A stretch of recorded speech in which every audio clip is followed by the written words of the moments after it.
buenas tardes. Le habla Manuel Ramos del Sol Latino. Hoy, 24 de febrero de 1921, grabamos el episodio número 44. Salimos desde el oeste de Massachusetts, Pioneer Valley. Hoy tenemos como invitados a Harry Frankie Rivera, el profesor Harry Frankie Rivera, historiador, que lo vamos a hablar con él en breve.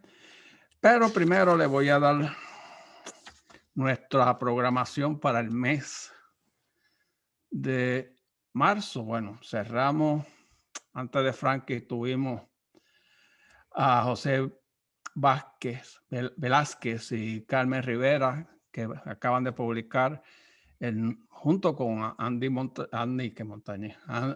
Andrés Torres, el libro sobre el Partido Socialista Puertorriqueño a este lado del charco. Fue una tremenda conversación. Empezamos marzo con Gabriela Candelario, que es directora ejecutiva o asociada de la organización para Todos, una organización sin fines de lucro en la ciudad de Holyoke. Posterior a eso vamos a tener a Aldo Laura Santiago, el profesor, que nos va a hablar sobre la crisis en el Centro de Estudios Puertorriqueños.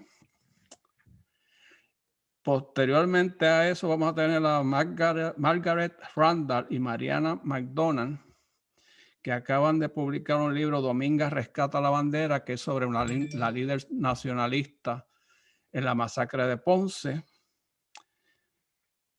Los últimos dos que nos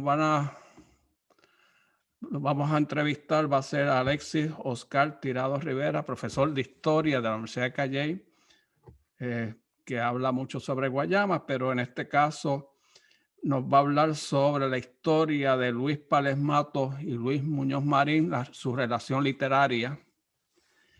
Y terminamos marzo con Federico Solberbi Vélez, que es coautor de un nuevo libro sobre los medios de comunicación en Puerto Rico.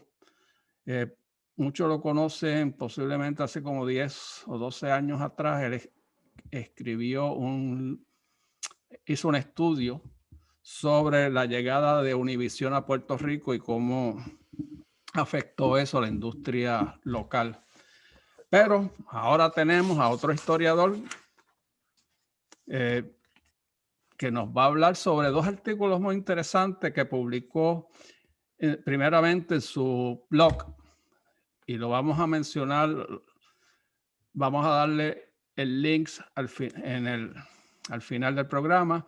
Coherent Thought, que me gusta ese nombre para ese blog, pero posteriormente salieron en Latino Rebel Radio, que es un programa que produce Julio Ricardo Varela, muy conocido en el área. Y los dos artículos son sobre la estadidad y la independencia de Puerto Rico,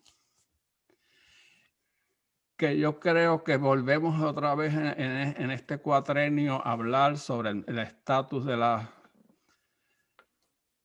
la isla de Puerto Rico. Bueno, bienvenido, Harry. Gracias por invitarme. ¿Nos oye?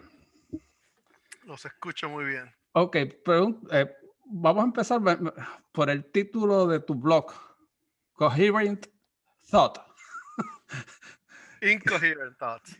Yeah, que es muy interesante porque la C es minúscula y la O es mayúscula y el resto de la... Sí, y está el IN antes. Correcto. Es como un wordplay incoherent. Ok.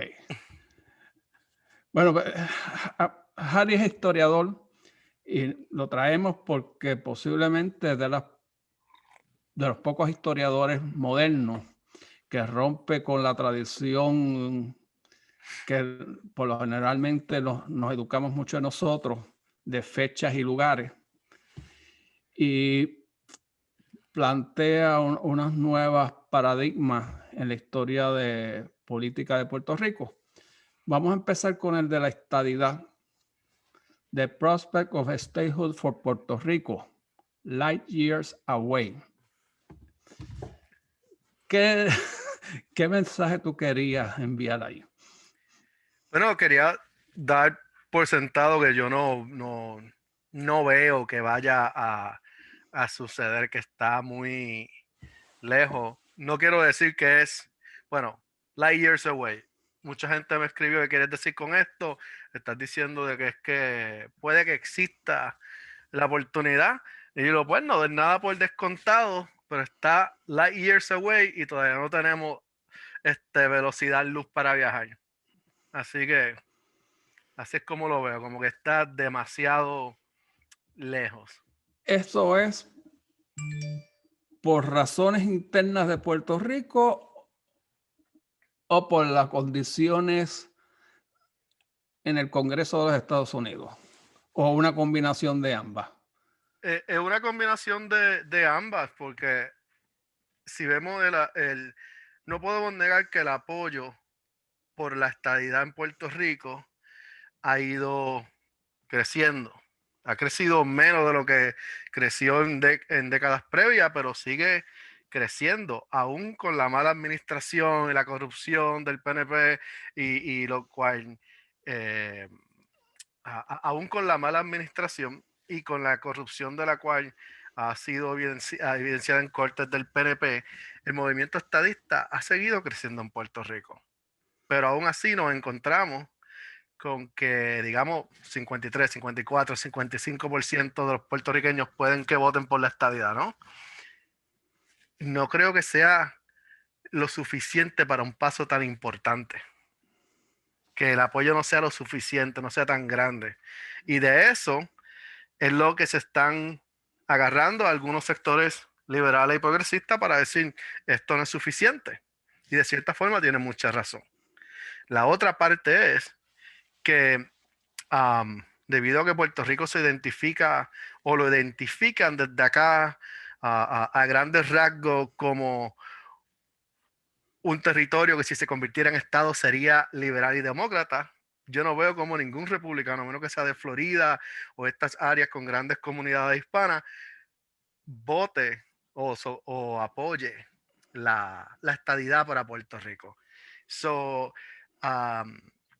para resumirlo, el momento histórico no favorece la estadidad desde el Congreso, y el apoyo que ha tenido la estadidad, yo no creo que sea lo suficientemente fuerte y grande proporcionalmente para llevar el caso. Y Este,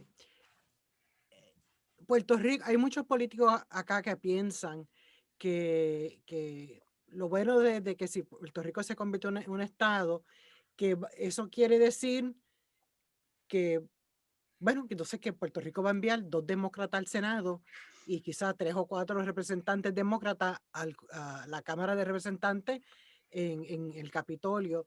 Y yo no estoy tan segura de eso porque Puerto Rico, con la influencia de la iglesia, de las iglesias en plural, es bastante conservador también. ¿Qué tú piensas de esto?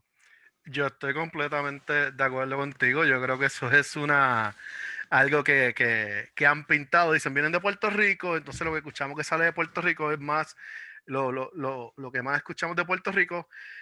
Como le he dicho a alguno de mis colegas, tú escuchas los mismos 12 gatos que yo escucho, pero no son mayoría, no somos mayoría.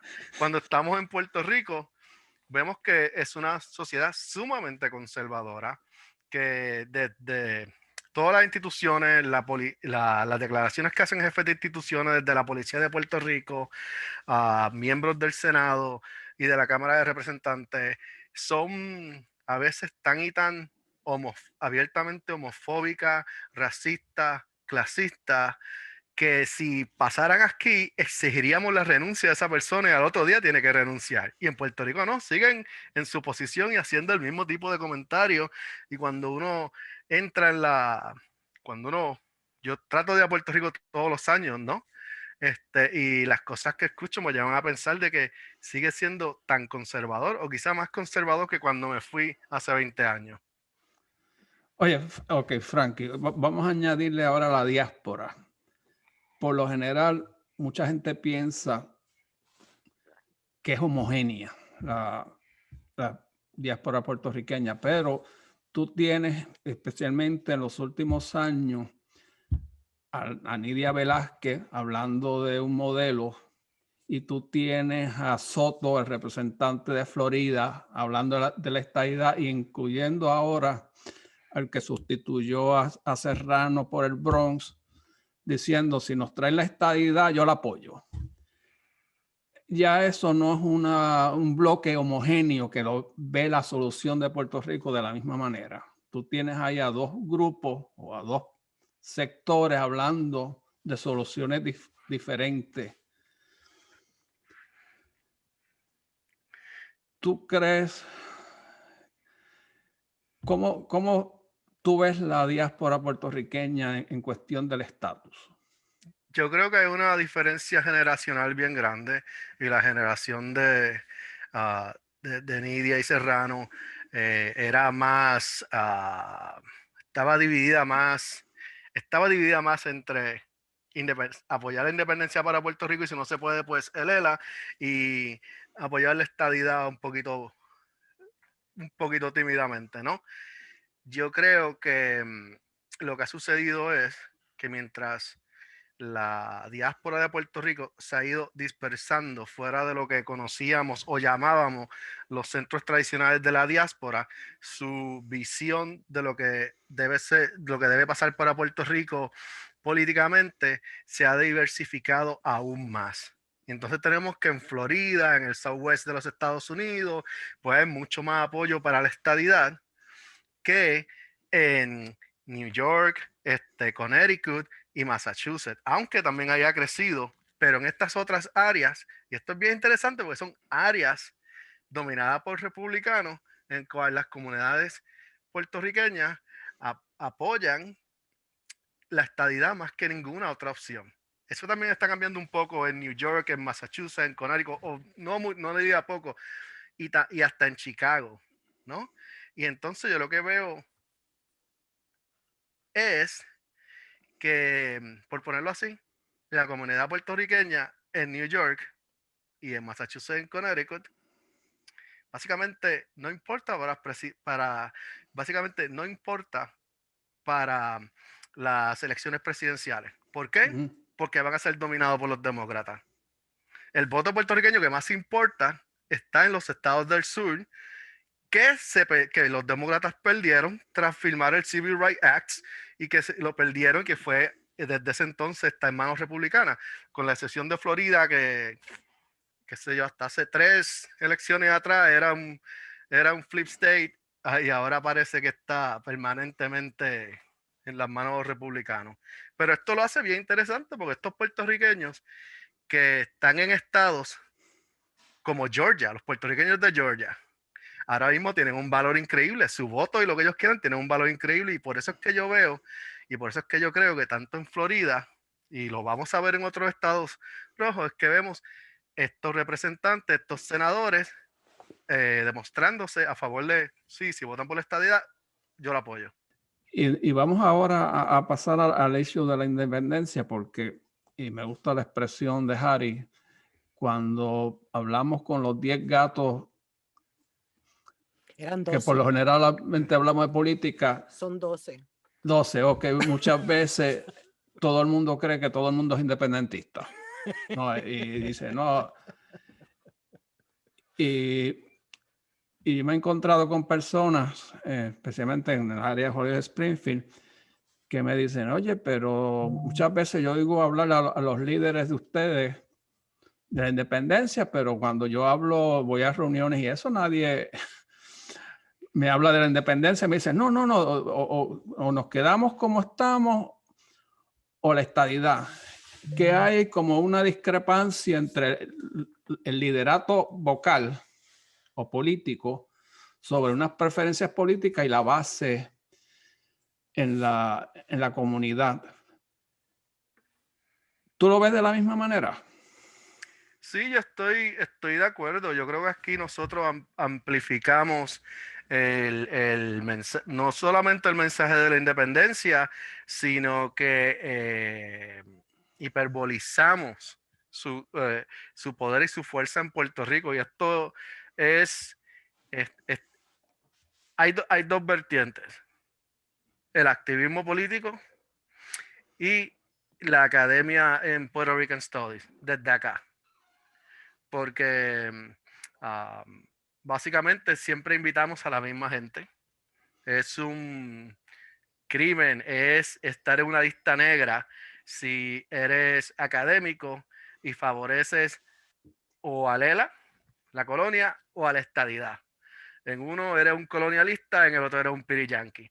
Así que para ser alguien en la academia puertorriqueña, tienes que abierta, claramente, inequívocamente, identificarte con la independencia, y llegamos a extremos de que llamamos al nacionalismo izquierda, cuando en realidad derecha, y hacemos hacemos gimnasia mental, y entonces después nos preguntamos por qué el mundo académico puertorriqueño, especialmente aquí en la diáspora, y por qué los activistas desde la diáspora no tienen, como que han perdido su conexión con las comunidades puertorriqueñas. Y cuando van a Puerto Rico, es como si estuvieran hablando la gente de otro planeta. Esto le pasó a gente que he entrevistado, como a Irán Cabaza, un negro puertorriqueño que sale de Cabo Rojo, se va a vivir a New York, lo reclutan para que pelee en la Revolución Cubana, pelea, es dado de baja con todas sus medallas y todo, vuelve a New York, trata de exportar la revolución a Puerto Rico, y le dicen: chico, pero si aquí las cosas están mejorando, porque él llega en el momento en que parece que Lela está funcionando. Él me lo dice en su entrevista, me dice: yo fui a Puerto Rico y nos juntábamos para tratar de hacer células revolucionarias, y la gente venía con los uniformes de la Guardia Nacional de la Reserva puestos todavía. Yo dije: me salgo. Y terminó pues montando una lechonera que todavía existe en Cabo Rojo, la lechonera Cabaza. Y pues lo que te quiero decir con este ejemplo es que a veces distorsionamos lo que está pasando y tratamos de, de hacer que lo que veamos se ajuste, de hacer que lo que vemos se ajuste a lo que es nuestro ideal. Y pues todo el mundo hace eso, pero yo, cuando veo académicos haciendo eso, de verdad que me frustra muchísimo, porque nosotros tenemos que estar desconectados del movimiento político y tratar de hacer un verdadero assessment de lo que está ocurriendo para dejarlo para la posteridad. Porque al fin del día nosotros no decidimos nada, nuestro trabajo es analizar qué es lo que está pasando y ponerlo en el récord, en el archivo. Y a eso es lo que yo me dedico. Y pues eso pues trae complicaciones, porque pues como con estos dos artículos, pues me llega mucho correo, mucho mensaje de que bien, pero también te llega un montón de hate mail de los dos lados. Harry, también a mi parecer, cuando yo miro, por ejemplo, el Partido Nuevo Progresista, es como dijo un fiscal nombrado por el secretario de Justicia de los Estados Unidos en la década de los 90. Decir el Partido Nuevo Progresista es hablar de corrupción, es lo mismo que la corrupción. Lo denominó así por tantos casos, casi 50 casos de corrupción dentro de ese partido. Tuvo un ideal que era: pues queremos ser Estado. Ok, ahora tenemos el Partido Popular Democrático. No es el partido, no es el mismo partido que se fundó en la década de los 40. Y sé que esto puede parecer un conflicto de interés de mi parte, pero los partidos están hechos por hombres y mujeres que llevan adelante una visión. Y si la visión se corrupta, pues entonces pues ya el partido también, ¿no? Pero el Partido Popular se fundó con la misión de crear justicia social. Pero si tú miras el partido desde los años quizá 70 o 80 para acá, no es el partido de justicia social, es el partido de contratos, es el partido de mediocridad. Y ahora, o sea, uno no sabe cuál es el partido que más corrupto tiene, el Partido Popular o el Partido nuevo progresista. Así que la pregunta es, para llegar a la pregunta, Harry, es, los partidos pueden fluir dependiendo de quién está, o sea, dependiendo de las personas que llevan los partidos, ¿no? Definitivamente, lo que ha pasado, como bien lo explicaste, lo que ha pasado con el PNP y el PPD, y esto es algo que en Noches de Moebia uno discute miles de veces. Sí, el PPD empezó con un programa de justicia social que era abiertamente revolucionario. Eso no se le puede negar, no se le puede quitar.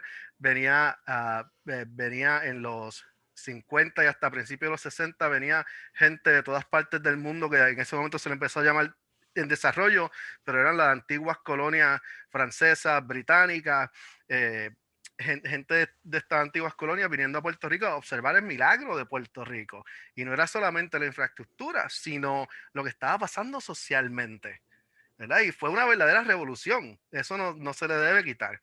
Y quizás el Partido Nuevo Progresista, cuando se crea y se distancia un poco de los republicanos y es bajo Ferré, tiene, y hay que darle este crédito porque Ferré habla del capitalismo humanista, que es lo que se está llamando ahora a nivel global, el stakes, stakeholder capitalism, hacer un capitalismo que funciona para la comunidad y todas estas cosas. Eso es algo que Ferré trató de, que practicaba en su empresa y que trató de promover en Puerto Rico. Lo que teníamos en Puerto Rico en ese momento eran dos partidos con visión política bastante diferente en cuestión al estatus, pero que estaban bastante de acuerdo en que en Puerto Rico había que haber un cambio social, estructural completo. Pero ambos partidos se han institucionalizado. Y si Ferré y Marín, y para mí Ferré y Muñoz Marín deben estar en la tumba dando vuelta cuando ven quienes han heredado sus partidos y lo que hacen por Puerto Rico, completamente institucionalizado. Y el PNP primero, creo que antes que el PPD abandonó cualquier noción de justicia social, y su justicia social estaba más basada en esto, la estadía para los pobres, que más se convirtió en un gimmick, vota por la estadía que nos dan esto, pero el PPD también abandonó el programa de justicia social y de cierta forma, tras haberse institucionalizado, quizá con esto de las comunidades independientes, lo que hizo fue crear un barril de tocino que era bien diferente al original y era una forma quizás de comprar comunidades, de poner dinero directamente en la comunidad, dárselo a líderes comunitarios, irse, dejarlo ellos que resuelvan, ya votaron por nosotros. Y eso, aunque parecía una buena idea de la forma que se llevó a cabo, le hizo mucho daño a Puerto Rico, porque el dinero se perdió y las comunidades le hacían canchas de baloncesto nuevas, cuando necesitan una biblioteca, y la cancha de baloncesto no tenía aro los tableros. Bueno, sí, exacto. Y cuando tú hablas de canchas de baloncesto, también era como un enfoque bueno, vamos a hacer una cancha de baloncesto para los muchachos y las muchachas. Y las muchachas. Y la gente que tiene, y no solamente eso, y los muchachos que no quieren jugar baloncesto. O sea, también es como es despreciar a la comunidad. Es decir, todos ustedes son iguales, le ponemos una cancha y van a estar felices. Sí. Como si todos fueran las mismas personas y no. Exacto, lo que tú dices, una biblioteca. Yo hubiera preferido biblioteca a una cancha de baloncesto. Yo también. Bueno, Aquí estamos los nerds. Pues, Harry, vamos al artículo sobre la independencia, eso de Don't Get Your Hopes Up. ¿Qué tú quisiste decir con eso? Bueno, Una esperanza para algo con que... pajaritos preñados. Bueno, eso es bueno. Por esto me criticaron mucho, porque el punto que yo trato de traer es que en este momento, desde acá, desde los Estados Unidos, desde el Congreso, hay muchos argumentos que se pueden hacer para que se acelere la independencia. El problema es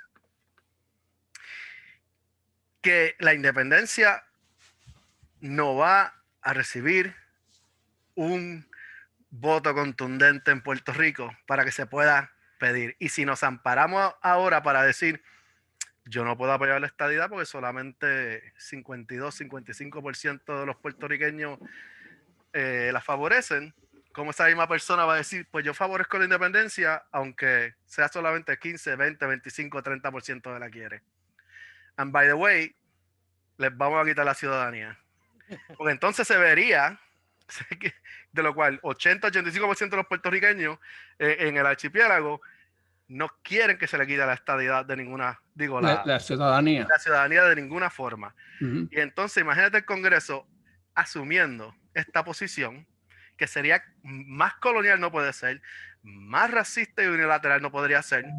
Ok, soy independiente en mañana, and by the way, les quité la ciudadanía, que no se les puede quitar porque ya no está basado en, en lo de 1917, la ley Jones, sino es irrevocable debido al acta de National Act de 1940. O sea que el Congreso tendría que ser una de piruetas para unilateralmente darle a Puerto Rico la independencia con el voto de una minoría. Bueno, tú mencionaste muchos argumentos a favor de la independencia. Dime varios ejemplos de los argumentos a favor de la independencia. Pues yo creo que lo que la independencia tiene ahora, bueno, esto no son argumentos, digo lo que la está impidiendo. Uh-huh. Yo creo que lo que la independencia tiene a favor es de que Puerto Rico ya no es importante militarmente.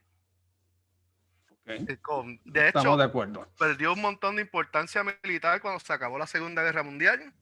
Se la volvió a adquirir cuando los Estados Unidos se dio cuenta de que, wait, tenemos que tener Navy y Army. Esto de tener bombas atómicas no impide que haya una guerra en Corea y que los rusos se metan aquí. Tenemos que tener unas fuerzas armadas convencionales. Y ahí recobró un chin de valor militar. Pero más que valor militar, tenía un valor diplomático increíble, porque el ERA se vendió mientras los Estados Unidos le ponía presión a sus aliados ingleses y franceses para que dejaran que se descolonizara su imperio. Pues todavía está Puerto Rico, ¿no? Pues el ELA se creó como una tercera forma, una descolonización pacífica. Y entonces, aunque sabemos que es simplemente un espejismo, ¿no? Pero así se le vendió al mundo, como una revolución democrática, como una tercera forma. Y los Estados Unidos podía decir, mira, le estamos poniendo presión a nuestros aliados para que descolonicen su imperio, y nosotros ya lo hicimos aquí, es más, los puertorriqueños lo hicieron ellos mismos. Bueno, dos cosas, Frankie. O sea, una es que lo que dijiste hace un momento de las implicaciones de independencia, y no estoy hablando a favor ni en contra de ninguno de los estatus, que eso esté claro, es que cada estatus tiene su parte bien compleja, porque Puerto Rico le envía cientos de millones de dólares a los Estados Unidos. Y de eso no se habla cuando se habla bueno, vamos a votar por independencia, ¿cómo lo recibirían los Estados Unidos? Y los Estados Unidos, como los overlords de Puerto Rico, diría, pues no, porque te lo podemos dar, conceder, pero queremos seguir recibiendo esos cientos de millones de dólares. Y lo otro que tiene que ver con las bases militares en Puerto Rico, cuando al fin se cierra la base militar en Vieques, la gente piensa, y ahí es donde no somos honestos con nosotros mismos, es el pensamiento mágico que algunos tenemos. La gente piensa que eso fue un logro de los viequenses, de los puertorriqueños, cuando en realidad eso fue una decisión por el presidente W. Bush como parte de una estrategia amplia de ir cerrando bases que no se están usando, que no tienen importancia para los Estados Unidos. Coincidió, en otras palabras, la lucha por cerrar la base en Vieques, donde se hacían las prácticas militares, con lo que estaba haciendo los Estados Unidos como quiera. Sí, coincide con el cierre de base, al mismo tiempo se van las bases en Manila, porque aparte de lo costosas que son, la Unión Soviética se fue y qué falta hacía Vieques. Es más, de la gente en la Fuerza Armada que querían que se mantuviera ahí, es porque les encantaba el área, no para hacer prácticas, sino para que lo asignaran por un año a esa área, pues por lo bonito que es Vieques. Pero yo estoy completamente de acuerdo, hay muchas cuestiones así, y lo que te decía de los diplomáticos, de la misma forma de Puerto Rico fue importante desde el punto de vista diplomático, durante la Guerra Fría, como una vitrina al mundo de lo bien que estás, si estás con Uncle Sam. Ahora lo que más le conviene a los Estados Unidos diplomáticamente sería Puerto Rico independiente. Eso es Pero lo que Puerto harían. Rico no lo quiere. Sí, eso es, pero eso, por eso es que digo que políticamente y diplomáticamente para los Estados Unidos, Puerto Rico es bien atractivo, la independencia para Puerto Rico. El problema es que no sé, que el movimiento independentista no, por muchísimas razones, no tiene el empuje, o quizá no el empuje, no tiene el apoyo que necesita para pedirlo con contundencia, y por eso que estamos hablando de una asamblea constituyente. O la asamblea constituyente lo que hace es que aumenta las voces minoritarias en lo que va a pasar. Y por eso mismo, por eso es que los estadistas, como saben que ellos ganarían un referéndum, ganarían, ellos dicen, no, asamblea constituyente no, porque es básicamente decir, si tengo la pelea gana, ¿por qué me vas a cambiar las reglas? Exacto. Entonces, ¿cómo se resuelve esto? O sea, por un lado, el timing está fatal. Por otro lado, nunca en la historia de Puerto Rico ha ganado un gobernador con tan pocos votos, 32%. O sea, hay una división enorme en Puerto Rico. O sea, cuando uno habla, bueno, pues la representante en el Congreso, Nidia Velázquez, pues ella propone esto y tiene el apoyo de estos otros congresistas y estos otros políticos en los Estados Unidos, pues dicen, tenemos que celebrar este plebiscito y lo tenemos que tomar en serio esta vez. Puerto Rico está, es balkanized, o sea, no hay unidad por una sola ideología que no sea, por favor, basta ya con la corrupción, vamos a hacer que nuestras escuelas funcionen, que las carreteras estén bien, que el sistema de salud, por fin, vamos a ver si lo arreglamos. O sea, en eso coinciden los puertorriqueños. Pero en términos de estatus, están por todas partes. Nadie tiene mayoría. No, así, bueno, pero yo creo que si hicieran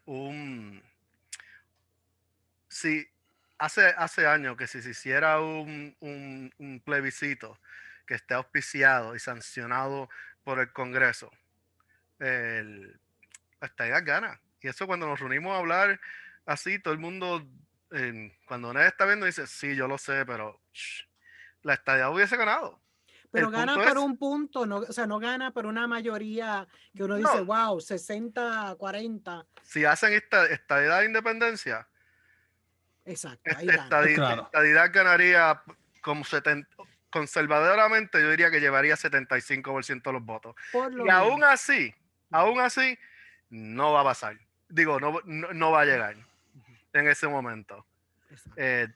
Y, y es más, yo creo, para ser honesto, como puse en esos dos artículos, ninguna de las dos opciones opuestas, ninguna de las dos opciones opuestas, la estadidad o la independencia, van a progresar. Lo que vamos a ver es una reconfiguración de Lela, y lo cual es interesante porque la administración de Obama básicamente le cortó las piernas a Lela con sus decisiones y con las decisiones del Departamento de Justicia en sus amicus brief, en el cual no son soberanos. Básicamente destruyó la ideología de Lela de la soberanía, la destruyó con un amicus brief. Pero ¿quién no sabía que el Tribunal Supremo de los Estados Unidos tenía la última voz? O sea, si alguien no sabía que el Tribunal Supremo, cuando ellos dicen esto va a ser así, el Tribunal de Puerto Rico tiene que decir, ok. Pues sí, y más que eso, el Congreso. Sí. El Congreso. Pero aún dentro de ese sistema político, y especialmente bajo Muñoz Marín, que él bregó con Franklin Delano Roosevelt, con Truman, con Eisenhower y Kennedy. Mira con la gente con las administraciones que él bregó, los presidentes más, con 4 de los presidentes más, más queridos y apreciados hasta el día de hoy, más importantes, ¿no? Y él manejó el ELA, aparte de la cuestión económica, básicamente lo manejó como si fuera una república en muchas cosas, mientras los Estados Unidos envía los Marines para intervenir en la República Dominicana, acá está los helicópteros de Puerto Rico evacuando y dándole asilo a la gente que va a ser perseguida bajo la ocupación norteamericana de la República Dominicana en Puerto Rico. Cosas así que Muñoz Marín así se salía con la de él, básicamente cuando podía operar, haciendo que Puerto Rico operara casi como una república. Pero yo creo que eso último de la administración Obama es importante porque todo el mundo lo sabía, pero es un mensaje claro. Y cuando algo se escribe, cuando algo se escribe, es para llevar un mensaje y para una audiencia. Y la audiencia es: se acabó la Guerra Fría, ya no podemos seguir apoyando el ELA. Su idea, su filosofía de que esto es, ¿cómo es? Está autónomo, no lo son. Oye, Harry, la diáspora, realmente los intelectuales de la academia, los 12 gatos que tú mencionas, reaccionaron positivamente con el resultado de las últimas elecciones. No, la alternativa de los partidos nuevos o los movimientos sociales nuevos. Sin embargo, hay una serie de artículos, entre ellos el de Pavón, que cuestiona la alegría y la celebración de esas pasadas elecciones, básicamente diciendo: recuerden, el movimiento independentista tiende a exagerar los éxitos. 2 meses después, estamos peleando entre nosotros. Y muchas veces nos olvidamos del historial. Ejemplo, sacamos a la Marina de Culebra, ok. Sacamos a la Marina de Vieques, ok. Y así enumera una serie de éxitos que posteriormente, a través después de un año, nadie habla de ellos. Y le está diciendo básicamente a la diáspora y a algunos de los intelectuales en Puerto Rico: no celebremos tanto el éxito de estos 2 partidos, porque nadie sabe de aquí a un año qué es lo que tenemos. ¿Tú lo ves de la misma manera? Pues bueno, ya vemos que se están empezando a... Victoria Ciudadana está básicamente implosionando, tirándose los unos a los otros, ¿no? Y yo sí, estoy de acuerdo con él. Veo que en Puerto Rico hay mucho culto mucho culto a la personalidad, ¿no? Y entonces te digo esto, empecemos por Pedro Pierluisi, right? Empecemos con Pierluisi. Right? El hombre pierde una primaria contra Ricky Rosselló. ¿Por qué la pierde? Porque Ricky lo outstatehood him. En vez de envolverse en la bandera americana, se envolvió en estadidad.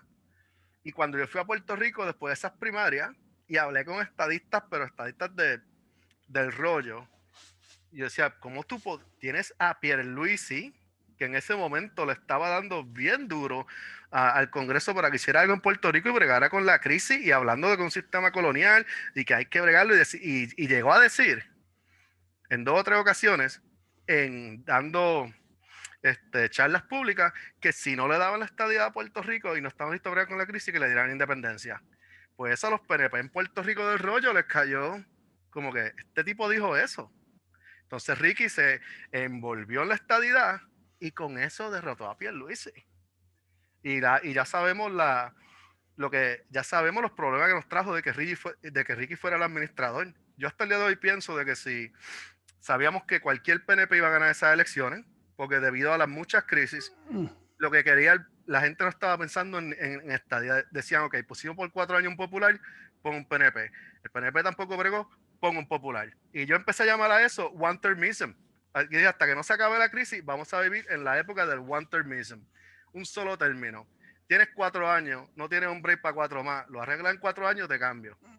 Así que sabíamos que cualquier PNP fuese una gallina con una corbata que pusieran ahí, iba a ganar. Si Pierluisi hubiera ganado, Puerto Rico hubiera estado mucho mejor.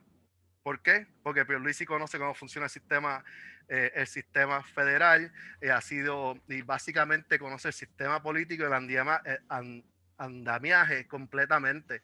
A Ricky le tuvimos que empezar a tirar desde acá tweets, mira, tienen que hacer esto, aquello, porque ni él ni su administración sabían cómo comunicarse, qué avenidas tenía abiertas para recibir asistencia del gobierno federal. Tu crítica, Harry, es bien generoso, eres bien generoso con Ricky. Ricky era un niño que se le dio todo en bandeja, que no tenía la madurez para ser gobernador, era un muchacho corrupto, que aceptaba posiciones en la UPI, en Ana Geméndez, o sea, a él se le dio todo. Y como salió a reducir, que todo el mundo lo vio, es un niño completamente inepto. Por eso digo, Pierluisi perdió antes Ricky. Y eso le hizo un daño a Puerto Rico increíble. Pero lo que estábamos hablando era lo que quería llegar al culto de la personalidad, ¿no? Ricky sale, se mueve con esto se embadurna la estadidad y es el poster boy de la estadidad para los estadistas, y es el nene lindo y todas estas cosas, y el hijo de Rosselló, vamos a tener un segundo Rossellato, todas estas cosas, ¿verdad? Y en Puerto Rico nos agarramos mucho de eso. Y entonces en esta época pues tenemos a Lúgaro y y se me olvidó el nombre del candidato por el Partido Independentista. Dalmau, sí. Lúgaro y Dalmau, que atraen. Y entonces, ¿cómo sabemos que es culto de la personalidad? Pues bueno, Dalmau sacó como casi 3 veces los votos que su partido, y lo que estamos viendo que por el gobernador, como tú bien dijiste, es que estamos votando para cambiar. Y entonces no es un voto por referéndum ya. Y entonces, pues, como Lúgaro tiene un appeal increíble, ¿no? Levanta, la gente se mueve, y Dalmau también. Mi feed en Facebook y en Twitter parecía un fan club de los dos. no había cosa que no se le celebrara, y porque los dos hablan muy bien. Bueno, a Dalmau más que nadie, porque a Lúgaro sabemos los ataques misógenos en contra de ella, y los ataques desde el punto desde la extrema derecha religiosa y la misoginia y que no, pero ambos tenían un super appeal debido a que son gente atractiva, que se expresa bien y son gente joven y nueva. Y eso es lo que yo veo, no es que estamos buscando otra alternativa, que seguimos buscando gente nueva y un cambio, pero un cambio en la administración. ¿Cómo corremos esto? ¿Cómo hacemos que Puerto Rico bregue para todo el mundo? Porque al final del día, eso es lo que le preocupa a la mayoría de los puertorriqueños. ¿Cómo hacemos que esto se llame colonia, se llame Estado, se llame independencia? Bregue, porque si viene la independencia o viene la estadidad o la república asociada y las cosas siguen corriendo como están corriendo ahora, estamos igual.